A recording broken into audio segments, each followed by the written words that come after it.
A number of years ago, the Security Council passed a resolution unanimously. All 15 members of the Security Council passed Resolution 1325, which mandates that in all peace negotiations, women have to be at the table, writing the scenario.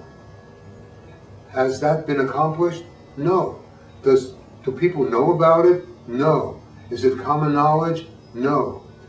The only people that even know about that resolution are people that sort of check it out on the internet, or people that are in the international women's community that help make that happen.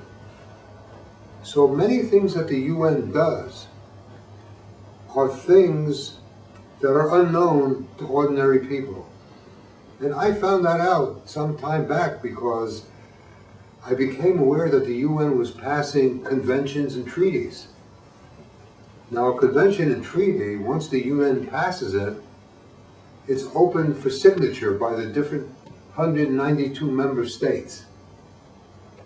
Now, when a member state ratifies a convention, that convention or treaty becomes the law of the country. So when the United States ratified the Convention on the Elimination of Racism, it became the law of the United States. When the United States ratifies the Convention on the Law of the Sea, it becomes a law of this country by the action of the Congress ratifying a law or a convention or a treaty passed by the United Nations. We agree to do that. People asked me once, hey Irv, you're going to the United Nations, could you get me a copy of the Convention on the Rights of Migrant Workers? Or could you get me a copy on the Convention on the Rights of the Child? And I would go to the UN, go into the Dag Hammarskjöld Library, and ask them where I could find that convention, take it to a Xerox machine that they offered me, and I would Xerox that, you know, and I would, after a while, I collected 120 of those conventions and treaties, and I went to the UN and I said, you know, these should all be in one book instead of being in 50 books. And they agreed, and so the UN then published a book that I edited on the conventions and treaties formulated by the General Assembly of the United Nations. All of this is now available on the internet, and it's all available in terms of information from the United States mission to the United Nations, which is another thing. And many people think the UN is somehow not related to our country, that somehow it's like this foreign entity that sits in New York, and we sort of connect with it a little bit. But, you know, we're part of the UN structure because the Congress of the United States in 1945 voted to be part of a multilateral organization. And we have an ambassador that represents the President of the United States who comes to the UN to help determine policies. Every year, the President of the United States comes to the United Nations and tells the United Nations how much we support them, the UN, and pledges continued American support to the United Nations as being the most important multilateral institution on the planet. Every president of the United States has done that, including George Bush Sr. and George Bush Jr. and Bill Clinton and Jimmy Carter, Eisenhower. They all come to the UN. And all the major religions are affiliated to the UN structure.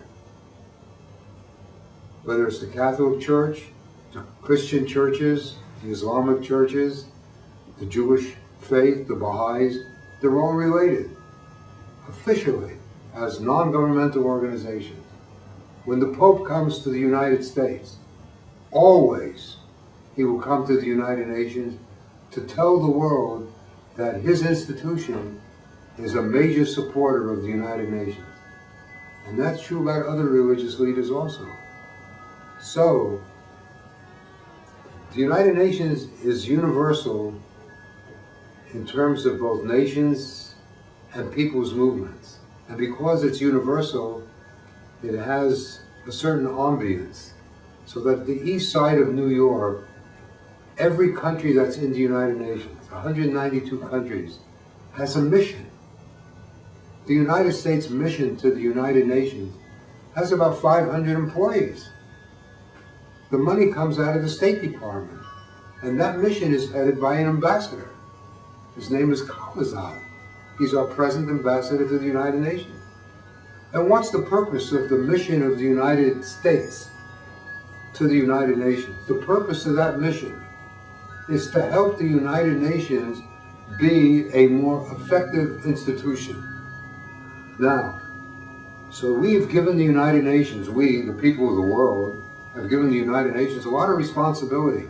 Prevent war, work for economic justice, work for human rights, do this, do that, solve humanitarian crisis wherever they exist, help refugees, help women, help children, blah, blah, blah. And we've given them less money than the budget of the Tokyo Fire Department. We have told them to do all those things with less employees than McDonald's or Disneyland worldwide. So worldwide, the UN deals with a staff of 50,000 people. And those 50,000 people are based in Vienna, Geneva, New York, Nairobi, Montreal, Rome, London. They're all over the world. Bangkok, Tokyo, doing different things with very small staff and a very small budget. But great expectations on the part of the world. Great expectations by nations, great expectations by people. Every year, 1 million people visit the UN building in New York City. And we ask the people that visit there why they come to the UN. The thing that comes through is that for them, for better or for worse, the United Nations as a multilateral structure with a program represents the hope of the world. So if you're dealing with the hope of the world for a better, more sustainable, just, peaceful planet, the effectiveness of the United Nations as the institution to make that happen is critical. It is the premier institution to make that happen. Can they do it?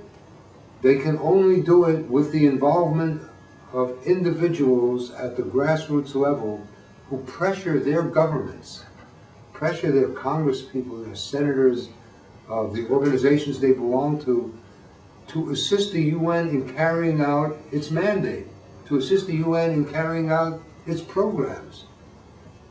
Will the UN make mistakes in carrying out those programs? Oh, absolutely. Because it's an organization composed of weak and imperfect entities, whether at the global nation level or at the personal level.